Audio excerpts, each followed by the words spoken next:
Hey everyone, welcome back to TV Guys, where we talk about that 70s show, or meaning the other one. My name's Matt, I'm Brian. I'm Don. and we have a special guest. We've got another first time guest. So, a couple weeks ago, if you listened to our episode about 1960 television, you got to hear my dad be on the show. Well, now we've got Brian's dad. And so, Don, you're here with us. You are a kind of a product of the 70s, but you were there before the 70s came around.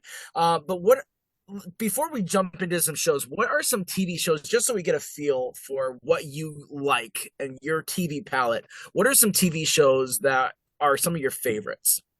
Some of my favorites are uh, MASH and Happy Days and Cheers, and another one that I liked. I think it's an '80s show, or maybe it might be '90s, but it's Mad About You.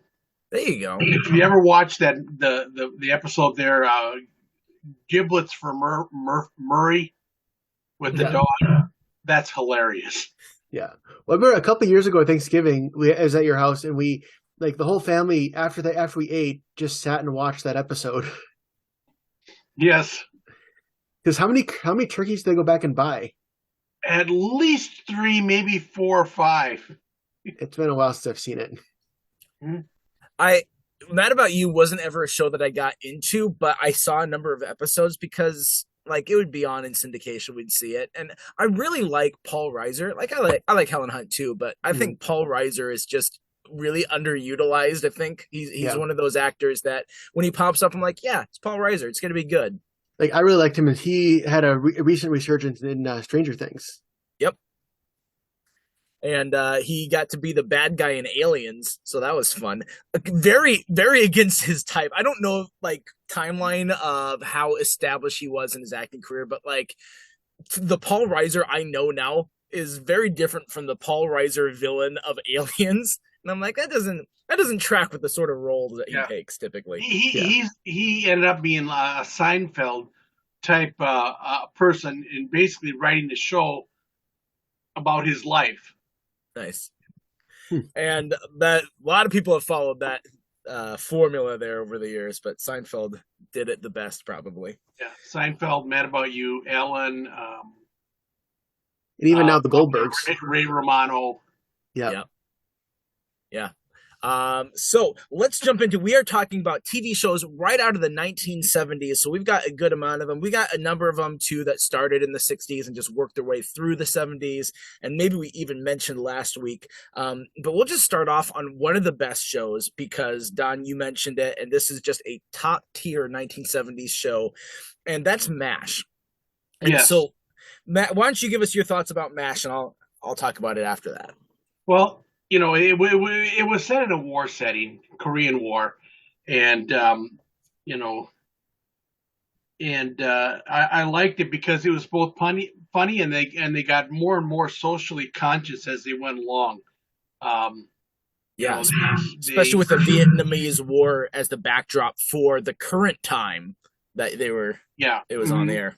yeah, they very much did not like the killing that happens in war, and it went that way, and it just affected the people on there, and for the longest time I didn't know how Frank Burns had left the show, and when did Charles Emerson Winchester show up? I didn't know that difference. Of course, it's a memorable show. There was the one where McLean Stevenson or Colonel, is that Colonel Blake? Colonel Colonel Henry Blake. Blake? Yeah. I think it's Henry Potter. Something Blake, I forget. Anyway, how he left the show, his plane was shot down as he was leaving the place. Yeah. I remember my parents have talked about that moment too, because like that was a big moment in MASH too, of Yes. him like he was going home, right? And then he Yes, doesn't make it home. And right. it's just like, He doesn't even make it out of the continent. yeah, like how could you have done that to such a beloved character? How could that be their send off? Yeah, yeah. These shows in the '70s started doing a lot of things with their characters. They went off, then they worked off of. Yeah. I think it sounds like I think MASH was kind of also the set the stage for Scrubs a year later, where it's can be really funny and really deep depending on the episode, or even within the same episode. Mm-hmm. Yeah. Yeah. And so much of that I felt like fell in like the hands of Alan Alda. He does Hmm. such a good job as Hawkeye, and he's very much like a happy-go-lucky type character. Always has like a glib line for something. Always has a little bit of a prank up his sleeve, and then there's these moments that just he can't walk away from, and he has these moments of conscience throughout the show. They're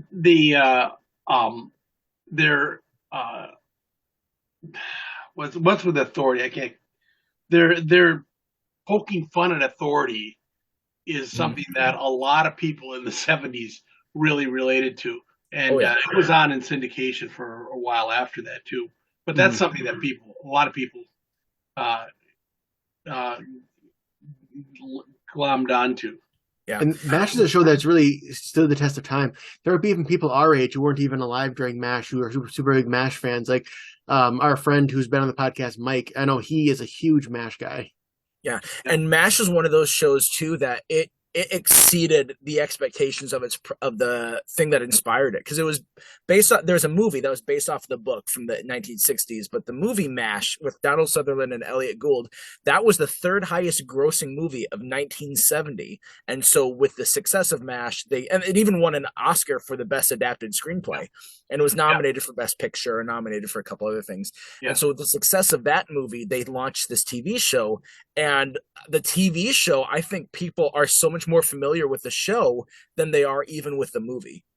Oh yeah. One thing about the 70s shows that I've noticed is that they are much more character driven. Mm-hmm. You know, the characters are extreme, and they're either way you look at it, they're very extreme, and it's just not so much the storyline, but the characters bring out the storyline. Yeah.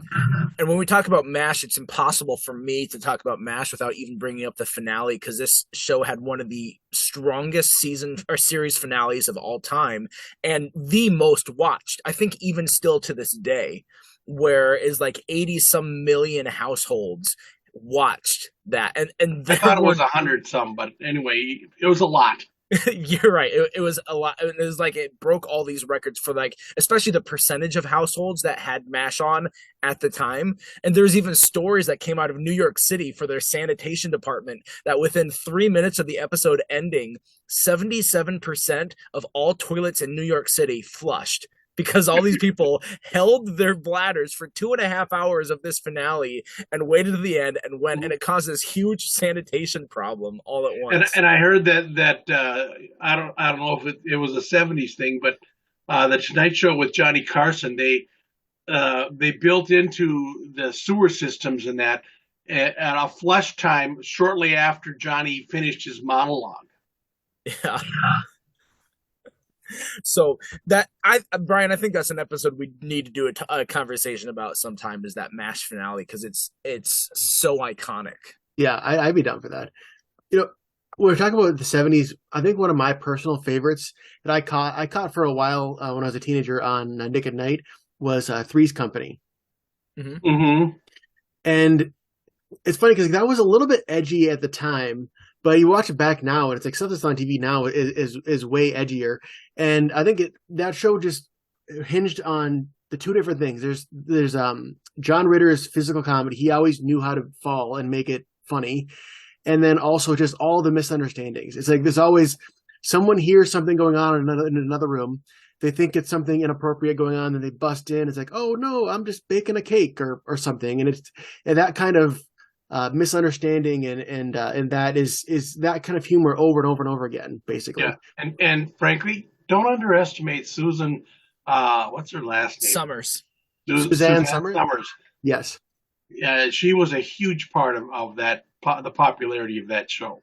Yeah, and because she was one of the last ones cast of that main cast at the beginning. That Mhm. she was shortly before the pilot. They finally cast her because they were like, we don't have someone for, and I forget the character she played. We don't have Chrissy. someone for this character. Yeah, and so then the showrunner, Fred Silverman, he was looking through audition tapes and he came across Suzanne Summers' tape. He's like, why have I not seen this? Like he completely missed the audition tape. It was like, and he went to all these producers like, why have we not cast her? And no one had a good reason. And he's like, we need to give her a shot. So between her and then also John Ritter, like after they cast her, then it was like right before the pilot, and they're like, wait, are we sure about John Ritter? And they almost like went back to the drawing board with him like a week before or day before the pilot, but they Yeah. stuck with it. And she wasn't on the show the whole time, and eventually she Oh, left the show and they got somebody else, but it wasn't the same after her. yeah, but and the thing is, I mentioned don't forget her. Yeah. She knew her importance. The reason she left the show is she asked for a big raise. You know, John Ritter was the main guy. He got the big money. She wanted as much money as John Ritter, and when they wouldn't give it to her, she said bye bye. Yeah. What did the other girl? I forget her name. Did she ask for more money, or Voice to it? No, she didn't. She didn't. Okay. So I wonder if they went together as a unit and said, "You pay us both, or we're both leaving." Do you think they would have just fired both of them? Because that'd be kind of jarring to have both your females leave. I don't know if they would have fired both of them. I don't know if they could have got away with that, but I think I don't know. I think that might have just ended the show if they both did it. Yeah. Well, then they did a spinoff, right? Didn't The they Ropers. The Ropers. That's The what it was. Ropers, yeah. Mm-hmm. They had a Yeah. couple different Suzanne Summers characters, but it was never the same. Yeah, they cycled in some different blondes, but I don't remember them that much. And then of course there's Don Knotts. Yeah, but he pops up shortly after. Was there an overlap with Don Knotts and Suzanne Summers? Because he comes later. He's like in the fourth season or something like that. I don't recall. You know, in John Ritter's show in the 2001, he died during Eight Simple Rules. Back when he was still on the show, they did a whole episode where it was an homage to Three's Company, and they rebuilt the set of Three's Company like exactly for like a dream sequence, and have John Ritter's character being like, "This looks familiar," and like basically the whole episode about that show. And then at the very end, it was another dream sequence where he woke up with an even elderly at the time Don Knotts, and I think that was like one of Don Knotts' final TV appearances, was his guest appearance in a dream sequence of Eight Simple Rules with John Ritter. Nice. Another show that did that was Newhart, and the Newhart show, the Bob Newhart show. Yep. And they had the first show on there, and then they had the second show on there, and they were ending it, and the screen went dark and all that, and all of a sudden he woke up in the bedroom of the first show with Suzanne Pleshette, who was his wife in the first show, and people just went nuts. He talked about these three woodsmen, that were there all the time. That was Daryl and Daryl, right? And my other brother Daryl. Yeah. And Newhart was a great show, but I do find it funny that you mentioned Three's Company right after MASH, because you know the connection, right? You probably don't. I'm gonna give a flex here. But when they could be one of your trivia questions. It could have been. But when they were creating Three's Company, because it's based off of we think of nowadays like all these British shows that turn into American shows. They've been doing it since the 70s. Three's Company is a British show, formerly like a Man About the House is what it was based off of. And so when they're bringing it to America, they wanted to change it up. And Fred Silverman was like unsure about how the Midwest audiences would respond to this. And so he went to Larry Gelbart, who was the creator and the producer of MASH. And he's like, I don't know if we've got a good show here. Can you help? And Larry Gelbart helped like really retool the pilot, and then handed it off to Don Nichol and Michael Ross and Bernie West, who were all actually writers for the original British show. And they're the ones who took it over from there.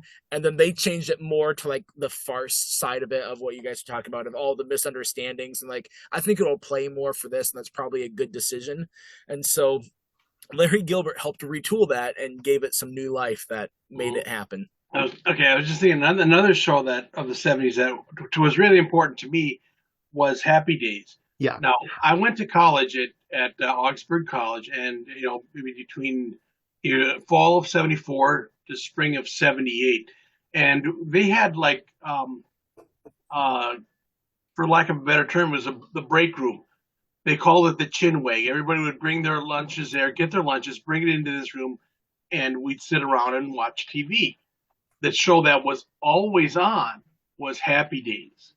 And so we all got a double, triple dose of Happy Days every day at the Chinwag at Augsburg College. And also with Happy Days is the spin-offs that came off the show. If you look at the list of the top 20 shows in the 70s or most influential, you'll find Happy Days. You'll find one of their spin-offs, which was Mork and Mindy. Mork first made his appearance.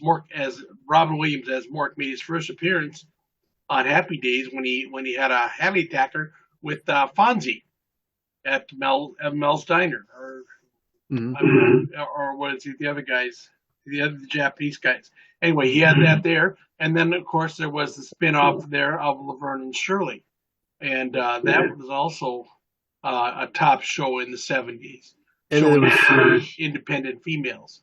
And was there also Joni Loves Chachi? Wasn't that from Happy Days? Yes, it was. But it wasn't listed in the top 20 there, so I didn't recall that. But yeah, that was there too. It's funny, when I was a kid, I would catch Happy Days on like TV Land or Nick and Ed or some of the shows. And it took me a little bit to realize that it was a period show because, for me, a kid growing up in the 90s, everything in the past just kind of blends together. Like, 50s, 70s, it's all the same. But like, nope, it was not the same. Yeah, I mean, I felt the same way about MASH when I was watching it, and especially because it was out the same time as the Vietnam War. So I always was like, oh, this is the Vietnamese War. And it's like, no, it was the Korean War 20 years prior. But I mean, it's the same time difference as that 20 years before. Yeah, and the thing is, technology wasn't moving as fast then as it was now. So a lot of things that they had in the MASH show were still being used in the Vietnamese War. Yeah. And I think Happy Days is one of those shows, too, that you can point to of its success because of, like you said, the influences it had for spinoffs, but also of what it really did for a couple people in the cast and creator Gary Marshall, what it really did for their careers. Like Gary Marshall wasn't a no name. He did The Odd Couple, and he was a big part of that and putting that on. But Gary Marshall, like, after Happy Days, he pretty much had a blank check. Do whatever you want. You obviously know what you're doing. We want to do your passion projects. And he was able to do some like great even movies like Princess Diary Princess Diaries. He did do Princess Diaries, but I meant Pretty Women and like Beaches and Overboard. Was Penny Marshall his sister or his wife? His sister. Yep. His sister. She was Laverne. Yeah. Yeah. And when I think of Happy Days, I think it sets so many character archetypes that have gone on. Like Mr. and Mrs. Cunningham, I think it set the stage for a lot of future, family parents in the future, especially Mrs. Cunningham being like Mrs. C, like the mom, like a very like prototypical mom. And of course, I mean, you can't beat Fonzie as like the cool guy. And I think he was the standard for the cool guy for years. And Henry Winkler to this day, he's still known as Fonzie first. And I think he embraces it. He's not like, oh, don't call me Fonzie. He's like, yeah, that was me. Yeah, I mean, sure, he definitely has some great roles of like on Arrested Development or now on the TV show Barry. He's definitely getting the credit where credit is due. But you look at him first and foremost, he is Fonzie for sure. Yeah. Wasn't he the producer of like the MacGyver series? He might have been. I don't know. I know he wasn't the main star of that show, but I think he worked behind the cameras on that.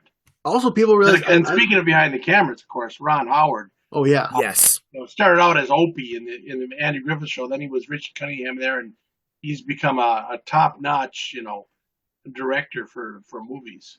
You're right about Winkler and MacGyver. What's that? I am. Yep. Speaking of Henry Winkler and Fonzie, so I was watching some old Happy Days clips this past week, and everyone talks about that scene in Fresh Prince, the "Why doesn't he want me?" where Will's dad left him, and he's emotional about that. There's almost like an identical scene in Happy Days where I was watching where Fonzie's dad shows up, but he doesn't tell him it's his dad. He's saying like, "This is a letter from your dad," and then afterwards, after the guy leaves, he reads the letter and it says, "This is in case I don't have the guts to tell you that it was me who gave you the letter." and he has the same thing where he's in front of the Cunningham family, and he says like, "Well, he left when I was 3. Why would I ever want him?" And it's just the same energy as that Fresh Prince episode, which is now much more talked about. Well, again, it might have been the Fresh Prince was copying that episode. I wouldn't be surprised at all if they were, because I didn't know about that Fonzie episode till this week when I saw that clip. Mm-hmm. Yeah, and definitely it does influence pop culture. Happy Days 100% did. In fact, it also influenced it in a negative way because it was on for over 10 seasons. And so, it went from 74 to 84. And so with 255 episodes, you're going to start running out of ideas. So, of course, one of the infamous things that people think of with Happy Days is jump the shark. And that became such a phrase of like the show has gone past its prime and it's at a point when it just needs to get sent out to pasture and put down. Yeah, in fact, early on we did a whole episode about Jump the Shark episodes of different shows. Mm-hmm. Yeah, and I guess Happy Days actually got decent ratings after the Jump the Shark episode, but just the hatred, I guess. Is it so bad of me to say, though, we talked about Ron Howard and Behind the Camera? I don't know if there's any really like Ron Howard directed movies that I enjoy. You didn't like, was it Apollo 11? Did that one? 13. It was fine. Like, I feel like I've seen better space stuff than that, but I also watched that. Like, I watched it when I was a young kid, and it was like too slow for a young kid. And then I went a long time without watching it again. And then in the meantime, I saw all these other space epics, and like, I think I saw it even after The Martian, which I thought is a really, really good space movie. Mm-hmm. And so when you compare a 1990s movie to a current movie, then that's unfair to the 1990s movie. So that maybe is. I love The Grinch with Jim Carrey, and that was a Ron Howard movie. Oh yeah. Okay, that's fair, but to me, I do attribute that to Jim Carrey. I guess the production value of it is really good. Like, he does a great job of making the Whoville come to life. Yeah. There was one day on set where Ron Howard went through all of the makeup and did and prosthetics and directed as the Grinch himself for one day of filming. I think the best Ron Howard vehicle after Happy Days was Arrested Development. I don't think he did too much directing on that. He was just like executive producer. Mm-hmm. But I'm a big Arrested Development fan, as you may tell. So when there's two family shows in the 70s that I think that we haven't talked about yet that are like quintessential that people think of when they think the 70s. And so one of them is obviously the Brady Bunch. I don't think you could talk about 70s without mentioning the Brady Bunch. Yeah, and I think the Brady Bunch is really special for the 70s because if you look at the political climate of the 1970s, it was very progressive. There was a lot of stuff that was happening in the 70s, and a lot like after the civil rights movement happened, and there is this new wave of female empowerment as well. There was just a lot that was going on of being fed up with the system. Like, you know what? We don't have to lick the boots of the government. We don't have to do what has always been done. We can think differently. We don't have to have twin beds for the parents. That's it. And Brady Bunch was unique in the fact of that it was completely devoid of that. There's a lot of other shows we talk about that hit on those hot button issues of the day. Brady Bunch didn't do that. It was apolitical. Well, I've heard that at its core, the Brady Bunch was designed to be a vehicle for Ann B. Davis, the maid, Alice, the maid.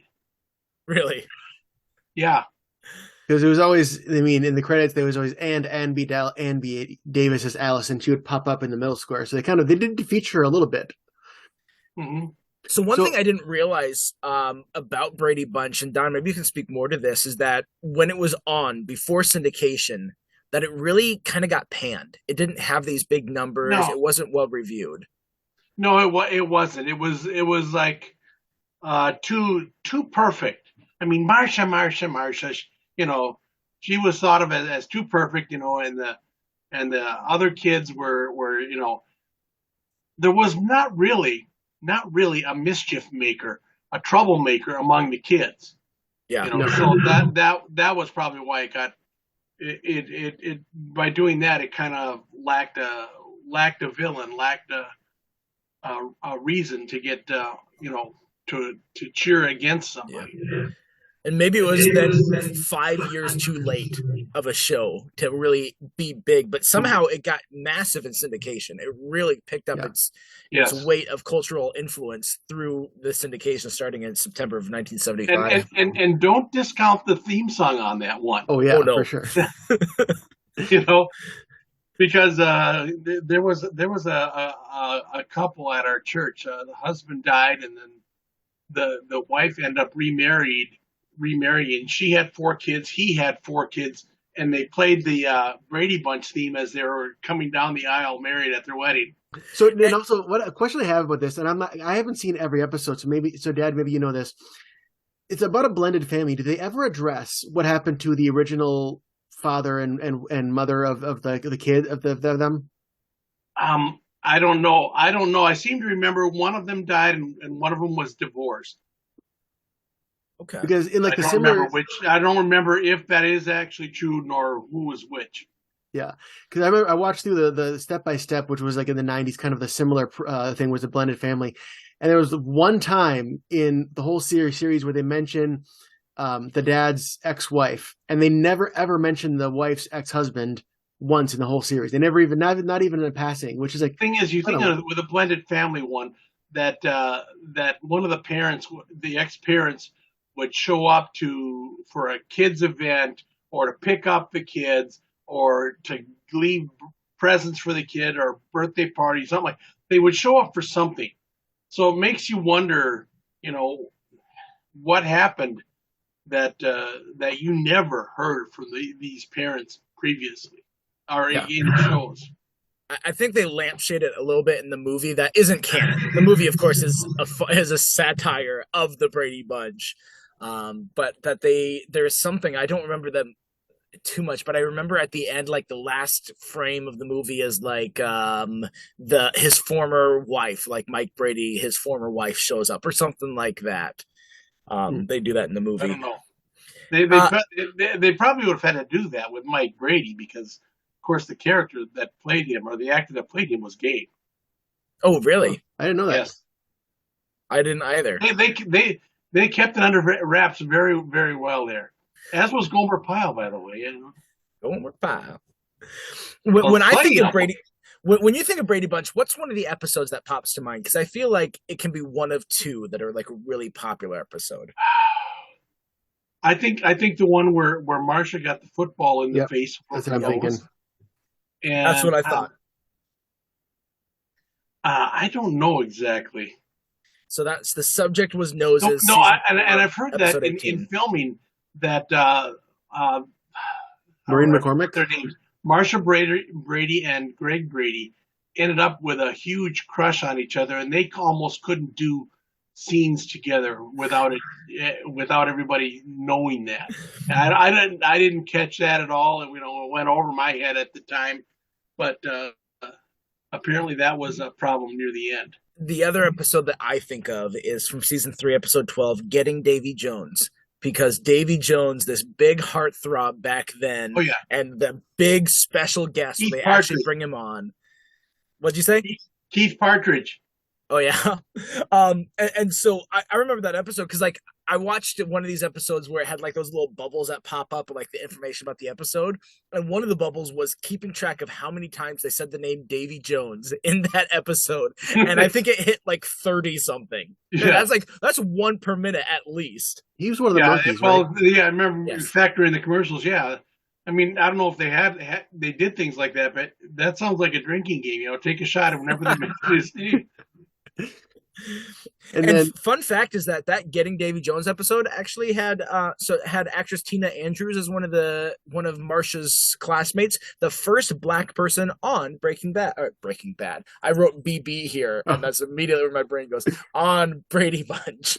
Yeah, I understand that they brought in a young guy, cousin, to kind of spice things up around the end, and it didn't go well. I don't. cousin Oliver, right? Yeah, Oliver. Yeah, I was thinking that was his name. I think that was the start of the trend where you have a family show that's gone on long enough, then the little kid of the show is kind of older and not like a cute little kid, so they have to get a new, cuter kid to kind of fill that role. Because I know they did that on the Cosby Show when Rudy started to get old. They brought in Raven to be the younger kid. Mm-hmm. That's so Raven. Yeah. Yeah. All right, what's the other family show, Brian? All in the Family. We All kind in of go the the Family. opposite way. Gotta Yes. be, yes. Boy, polar opposite Bringing show. reality TV, bringing reality TV to prime time. Yeah. And it's interesting because like in reality, Carol O'Connor is like in his political views and just how he is so much opposite from how Archie Bunker was. Like he was putting on a parody of like this staunch like just like stuck in his ways guy. And I think that's a great way to go about it for that time period of there were a number of people that were in that sort of camp around that Oh, time yeah. that still had not settled into the new revolution after the civic rights marches and everything. And so to have this character be a mirror for those people, and then to also have his son-in-law who is more Meathead. on the Yeah. meathead, Rob Reiner, on the like liberal and progressive side, and to be like, hey, there's value to this. But at the same time, like I think that they did something really well with it too, that even though he would say some terrible things, and that especially by today's standards, that they did this easing it into it. So it was like there were times that he was right, not about maybe race stuff, but that he wasn't always like the wrong side of something. I felt like it was very, now that I think about it, it was very similar to like Last Man Standing for current day. Oh that yeah. he's got his son-in-law that like both that and his black neighbor actually, Yeah. that he influences them and The they Jeffersons. him. Yeah. It is, yeah. Yeah, and that show was one of the first ones. I don't know if they like this distinction or not. First ones to feature a toilet flush on the show. Of course, it was off camera. You use a little room off the living room or the kitchen or whatever. Was that, you mean the Jeffersons or All in the Family? All in the Family. Yeah. And I haven't seen a ton of All in the Family, but the one that always comes to mind is the scene of Archie and Meathead arguing over how you put on your socks and shoes. Yes, yeah. Right, left, right, left. It's like, who puts on a sock and then a shoe? You put on a sock and then you put the other sock on. And I mean, yeah, I'm with Archie. Like, that's how I do it, but I wouldn't get so angry about it if someone did it the other way. Yeah. And then there was the time where for somehow reason or other, Sammy Davis Jr. ended up visiting them and giving Archie a kiss at the end. Oh, I remember that, yeah. Which, I mean, knowing how Carol O'Connor was, he probably was all for that behind the scenes. Oh, yeah. It's funny that actually, we talk about Rob Reiner being in that role, but that role I think was originally offered to Harrison Ford, who decided not to go for it because he really couldn't stomach Archie's views in the show. Richard Dreyfuss also auditioned for that role, but I don't think he was ever made the offer, and so I think Rob Reiner was number 2. Yeah. And he does a great job, and I'm glad that he made it, because then he goes on to other big stuff like Princess Bride and some other great movies from there. I think Harrison Ford would have been too cool. A lot of these shows in the 70s, they couldn't be made today because they are so politically incorrect. They got characters in them that are so politically incorrect that it would not go well at all. And then one more thing about All in the Family, you have to mention All in the Family when it comes to all the great TV show theme songs, to the point where Family Guy's theme song is a straight parody of this theme song. True. There's a lot of good theme songs that came out of like the 60s and 70s, like Gilligan's Island. Did you know that you can sing Amazing Grace? Oh, yeah. The Gilligan's Island theme song? When the first time you do it and actually hear it, it just, no, that's not right. Yeah. But you had mentioned just a couple minutes ago too of like saying this is a show that couldn't get made today, and like I think you're right, but when you look at that time period, in order to mock and satirize, I guess I don't know if that's the right word, the sort of negative mind and that sort of thinking, the racist thinking of the late 60s and early 70s, that you had to like address, and you had to have a character embody that personality. And so I think you're right, but like the needle has just moved so much in our culture from back then. Yet there are some movies, like, to me, I think Blazing Saddles is one that people have said, oh, it couldn't get made today. I'm like, I think it still could. I think maybe there's a chance it could, but it definitely is pushing it. I saw a little thing come through on Facebook, and they said they've made it an edited and politically correct version of Blazing Saddles. It will be shown between 8 o'clock and 8:07 tonight. But and you're right. The reason is in my mind is that there's just too many people out there wanting to be offended. They're literally begging to be offended, and that's why you have to be so careful with all these things. And you know, because you're making fun of the racist ideas. You're not making fun of the people that racism is targeting. You're not making fun of black people, but making fun of racism. And so, like, I can get and I can understand that people, like, when they hear those words out of someone's mouth, like, it doesn't matter if it's being sarcastic for them and or like making fun of it. It can hurt to hear that because it brings up those thoughts. But to me, I'm like, but if we laugh at that, it kind of takes away its power, in my opinion. yeah. So, but then again, I'm not black. People so are I don't laughing know. nowadays. That's also possible. They're dialing the phone. They're getting on Twitter. They're just all offended, cancel culturing them. Well, and their offenses are now easily spread. Yeah. Yes. Now another good show that from the '70s that was something just entirely new was the Saturday Night Live SNL. Yeah, that was on my list The too. original cast was the best. Period. And they are the best. You know. I love that joke early on of Chevy Chase. Good evening, I'm Chevy Chase, and you're not. Like, Yes. The that's Weekend Update fantastic. section. Yeah. You look back at all the great comics that did that Saturday Night Live Weekend Update, and it's impressive. But yeah, that was the first one. I'm Chevy Chase, and you're not. Yeah. Jane, you ignorant slut. Yes. Yeah, I mean, yeah, Chevy Chase, Dan Aykroyd, Jane Curtin, John Belushi, Gilda Radner, like that. I think I agree that is like the best lineup. Maybe and followed closely. Garrett Morris too. Yep. Followed closely by like the Adam Sandler, Chris Farley era would probably be the second most. I do like that era. Am I correct in remembering that Dan Aykroyd wasn't a cast member, but just a recurring I think guest? that was Chevy Chase. I thought that was Bill Murray. Just flip a coin. One of them showed up as a guest host a couple times, and then they got on the show as a regular. Yeah, and that's a show. I mean, like I said, it's the format. It's still on today, and it's like all they do is cycle through. Like, how many great movie stars have come out of Saturday Night Live? Like, a ton of them. Yeah, the Blues Brothers is probably the best, and things like that. Yeah, that's one of my all-time favorite movies. I love that movie. And then they from God. Yeah, they should have never made a sequel without John Belushi. I know, but that movie. You look back at all the top named stars that you got. Oh yeah, you got Aretha Franklin and Ray Charles and James Brown and John Lee Hooker. Like, everybody was in that movie. Yes. Mm-hmm. Sorry, I was just looking up here. And I swear I don't know who it actually was, but in one of the backup scenes, it looks like Jeff Lynne from ELO is playing backup guitar in one of those. So you're right, Don. Bill Murray replaced Chevy Chase, who didn't. I knew that Chevy Chase didn't last long on that show because Chevy Chase just does not work with anyone, and yeah. I think Lorne Michaels' ego is too big to have someone like Chevy Chase on for longer than a season or two.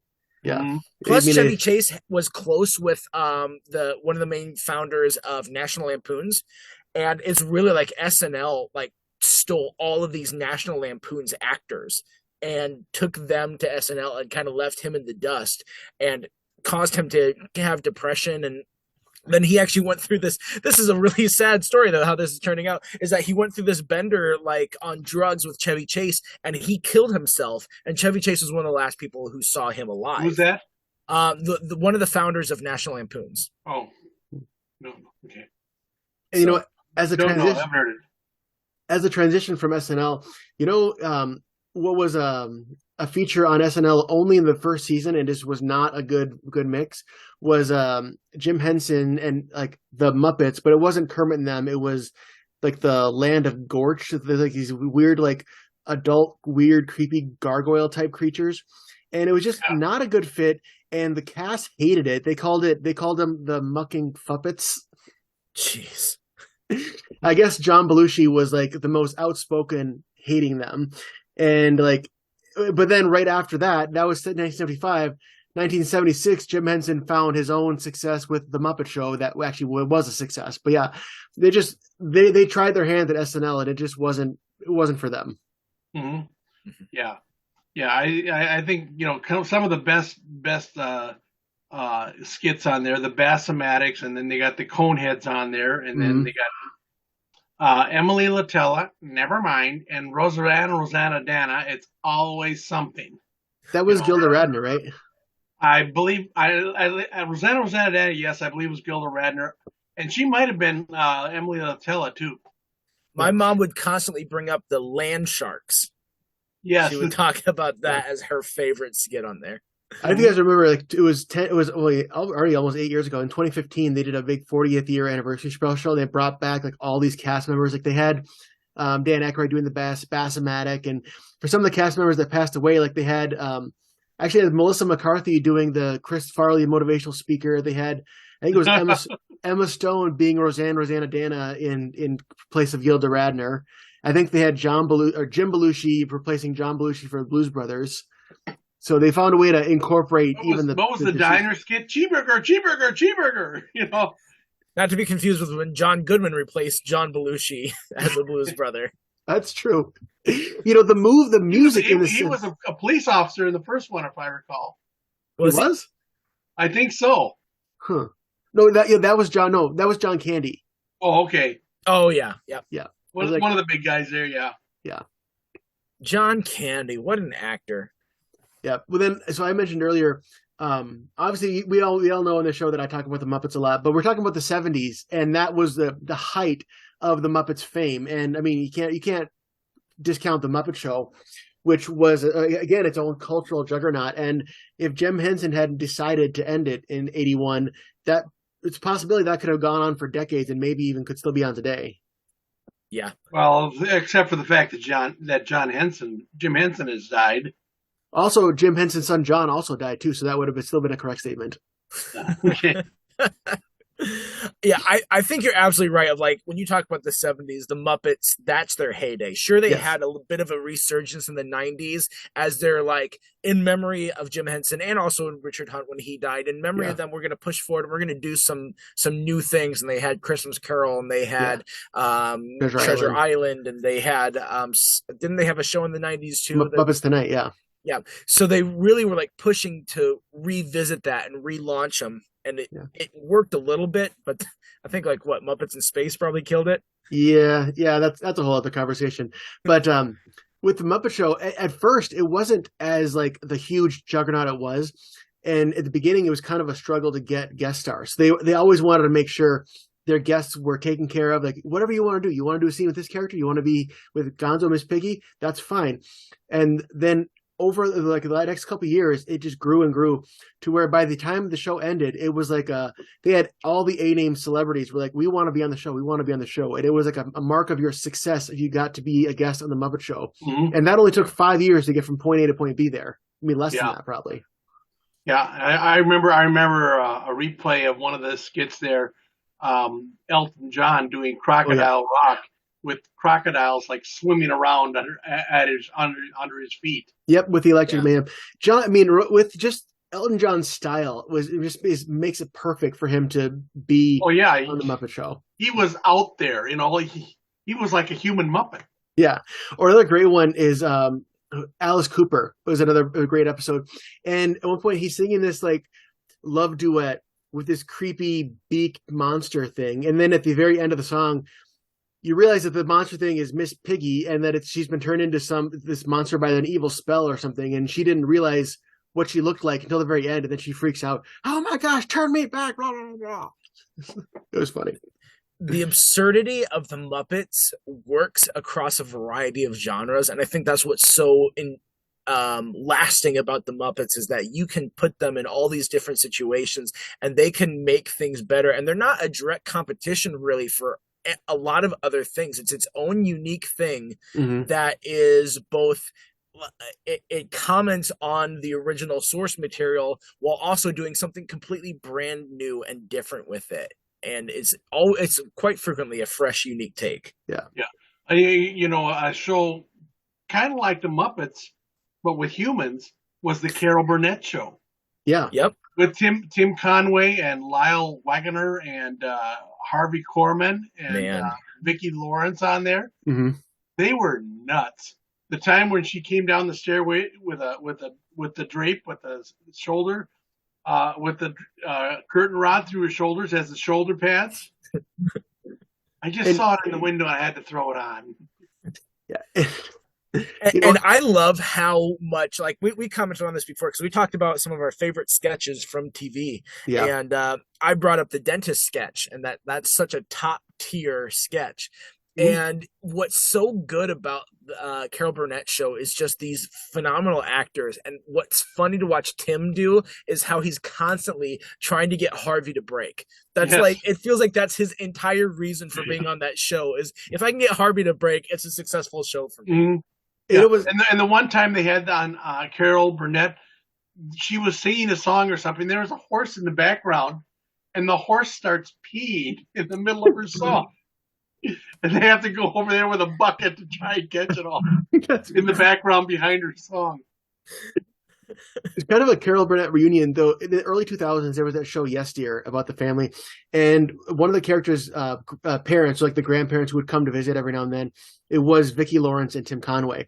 And one of the jokes they threw in, which I think was just like, I could see as being like a Carol Burnett type irreverent joke, was the grandparents show in front of everybody. He's like, "Yeah, we joined the Mile High Club." He's like, "What are you talking about?" Oh no, he means the frequent flyer miles. It was like that kind of joke. Yeah. Also, Carol Burnett was also on the Muppet Show, and all I remember about that episode was there was like a dance marathon, and she was dancing with Animal. That sounds like something she would have done on her show. Yeah, with real animals. Yeah, not Muppets. The 70s, I feel like, were just the height of these sketch comedy shows because like we had these variety shows in the 60s and 50s before that, and the evolution of a variety show turns into these sketch comedy shows that are really good and really lasting. I loved Monty Python's Flying Circus, which debuted in 1969, and so in the early 70s we got to see Monty Python. We got to see these guys that, you know, a lot of people, they think of Monty Python, they think of Holy Grail, which is a great connection to make because that's a fantastic movie. Yeah. But their Flying Circus was so funny, and they were just so out there. They were real life Muppets, really. They're real life British Muppets, just being completely absurd and nonsensical and coming up with ideas that are like, where else can you find this on TV? Mm-hmm. Mm-hmm.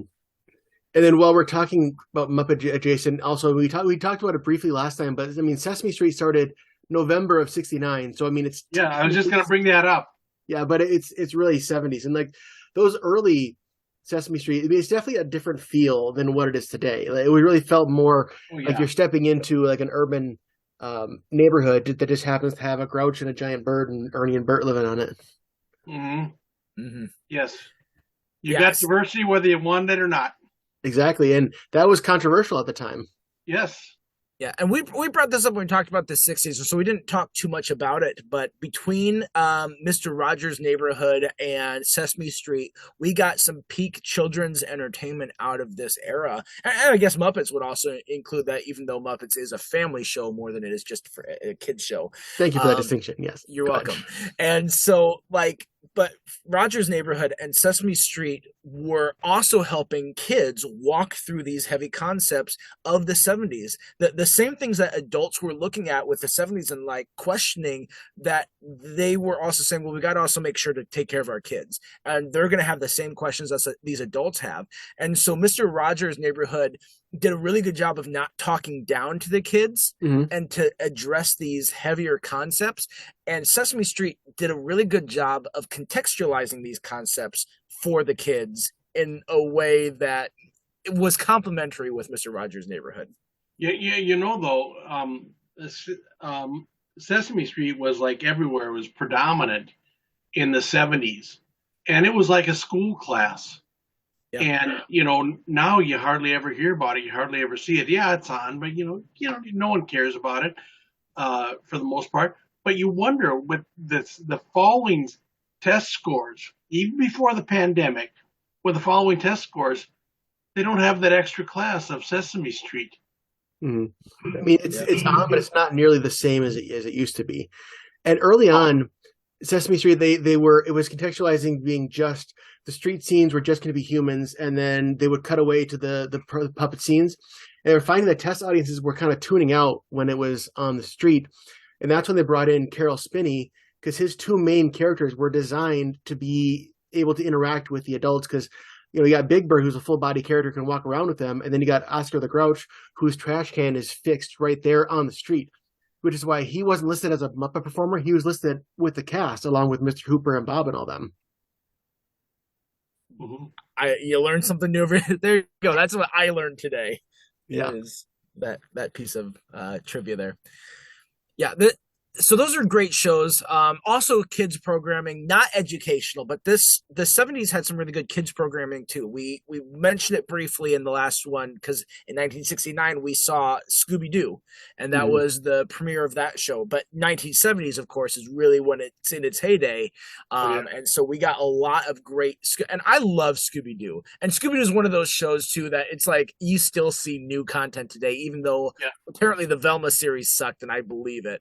And you look at Scooby-Doo, and how could they make a hero out of a pot-smoking sidekick and his dog? Yeah. Of course, they never showed that, but talked about it, but it was there. And those are the characters that you love, too. Like, those two in Velma, everyone loved, but people, you got Daphne and Fred, who are, like, the popular ones, and people are like, all right, they're just there. So Dad, when Sesame Street started, you were almost 14 when Scooby-Doo started. Were you already aged out, or were you still at a good age to watch it? I watched a lot of them. They had a couple different theme songs there, but it got a little hokey. They always had they always put themselves in a situation where there's a creepy guy wearing a mask in a haunted house or an abandoned amusement park or something like that. I saw a clip from, I think it's some modern version of Scooby-Doo, and they make a really meta joke, which was funny. And Daphne and Velma are getting mad at Shaggy and Scooby. You didn't pack the luggage? We're already this far away from home. And then Shaggy goes, what does it matter? We wear the same clothes every day anyways. And then Fred just looks over. Well, he's got a point. You know what I miss? They can't break character. They can't break character. Oh, yeah. It's the other one that I missed too when we were talking about educational entertainment was Schoolhouse Rock. Oh, yeah. Oh, yes. Debuted in 1973. And that went, the demise of the Saturday morning cartoons meant the demise of Schoolhouse Rock. Mm-hmm. Mm-hmm. Yeah. I remember there is the how does a bill become a law and the conjunction junction, what's your function? Yeah. Yeah. Mm-hmm. Those are definitely the ones that pop up for me too. There is also a number of like these early cartoons as well, like and even things that like got parodied, like C-Lab 2020, like that became C-Lab 2021 later as a parody. But I remember like Jabberjaw. I remember Josie and the Pussycats. I remember was Speed Racer during this time too? I'm not sure. I'd have to look that up. Don't know. But yeah, there's this block too, even on TV that like Cartoon Network when in the 90s, where it's like these classic TV shows, and there was a number of these that were like straight out of the 70s. Speed Racer is 1967, but we're straight out of the 60s and 70s, and so we've kind of covered that with like our classic animation. We talked about that, but worth giving a shout out. So, that's kind of all the ones that I had on my list. So Dad, being the 70s expert you were around at the time, what are there any shows that we're missing that we haven't discussed yet that you think are important to the decade? Oh, and one more thing. You get it? I was just talking about Peter Falk last night, and then I said something about Columbo. Okay. And Angie's like, "Why are you talking about Columbo?" I'm like, "Because Peter Falk is Columbo." So, yes. Okay. I don't know. I don't know hardly anything about Columbo. Oh, he was the detective, and he was the coroner, right? The what? That was Quincy. That was Quincy. He was the coroner, and always discovered something more during the autopsy. Columbo was a private detective and wore the trench coat and all that, and you know, Okay, kind of like a Yep. Pink Panther type. no, No, he knew what he was doing, but he acted like he didn't. You Okay, know, yeah. He's played by Peter Falk, the grandfather from Princess Bride, telling okay, the story, and he definitely was that type. Like he was like Monk, except for not neurotic. Like Monk is neurotic. Columbo was very very smart, but he played it close to the chest. So as you're watching in the mystery, there's a lot of like well, what's going on? How's he going to figure it out? But like you do know that Columbo knows more than he's letting on, and so he'll ask these questions, just like, "What are you? How are you going to figure this out, Columbo?" And then the last little like the denouement when he's like giving his whole thing, like he'll end it with a and one more thing, and then that's the linchpin that ties the entire mystery together, and you're like, oh, that makes sense. So mhm. everyone waits for that catchphrase in each episode. so Yeah. knowing that, I've seen that kind of thing in other stuff. I didn't realize that those were probably all homages to Columbo now. Yeah, like Yeah. House.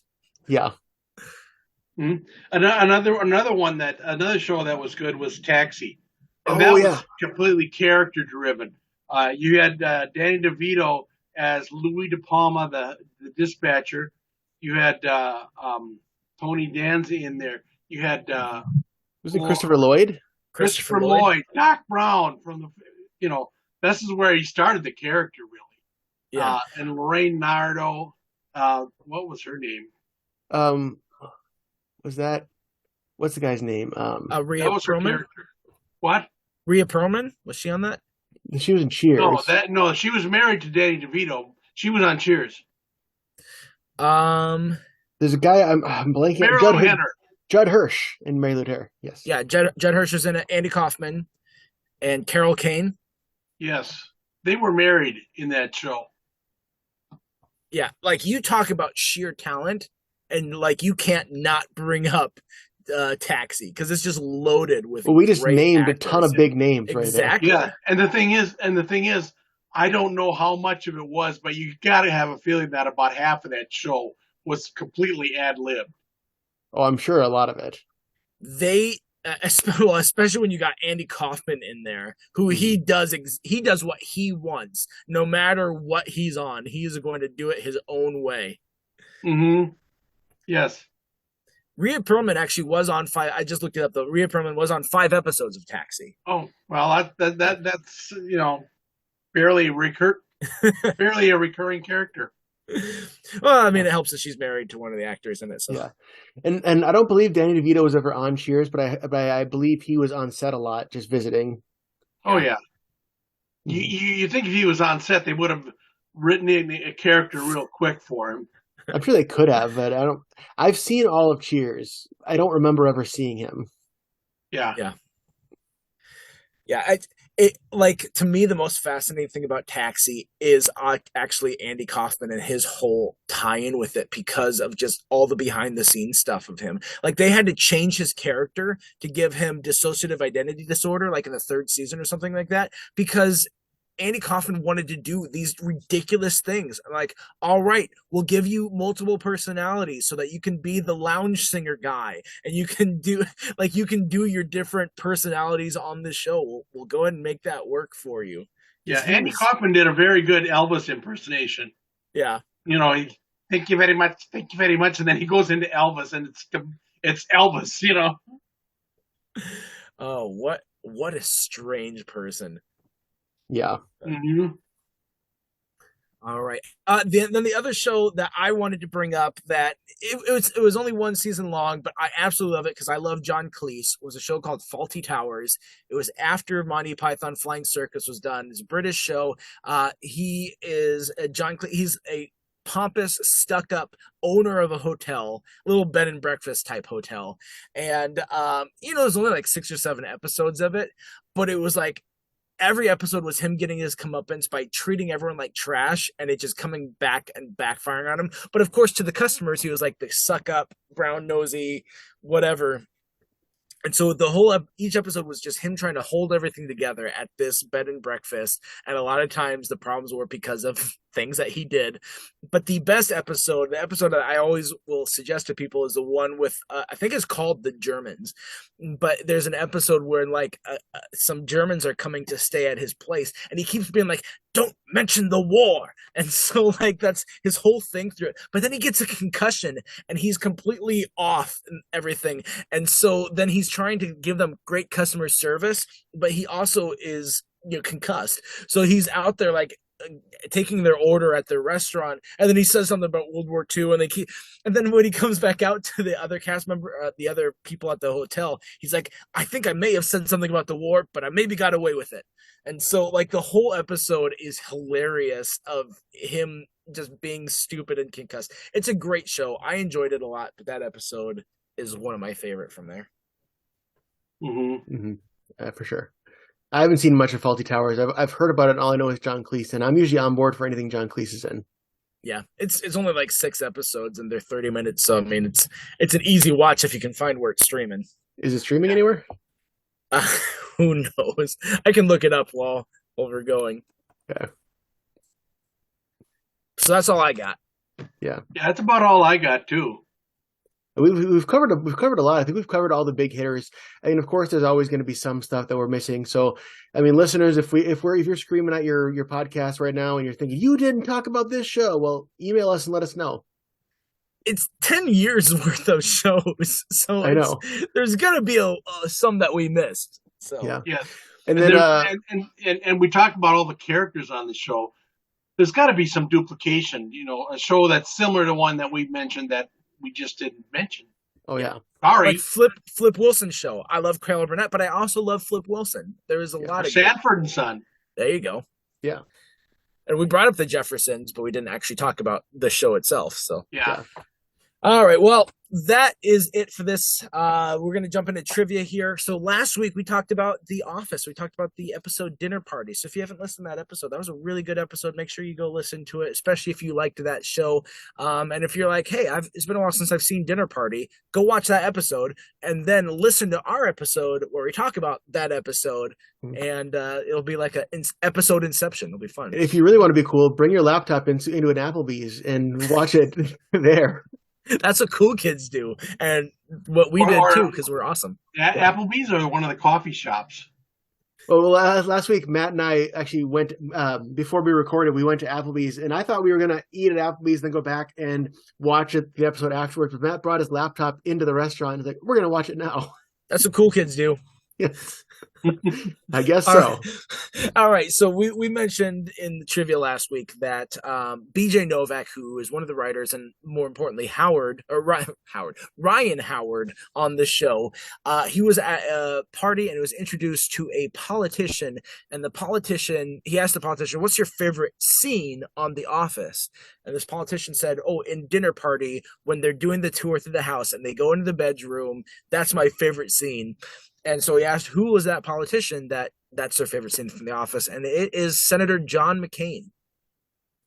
So if you needed to know what Senator John McCain's favorite scene was from The Office, now you know. Yeah. And Brian, you said you had trivia. I also thought of trivia too. So, I mean, we can maybe do two if we want to. All right. Well, we talked about the Brady Bunch, and aside from the actual Brady Bunch, they also did the Brady Bunch Variety Hour, which is basically just the cast of Brady Bunch singing and stuff.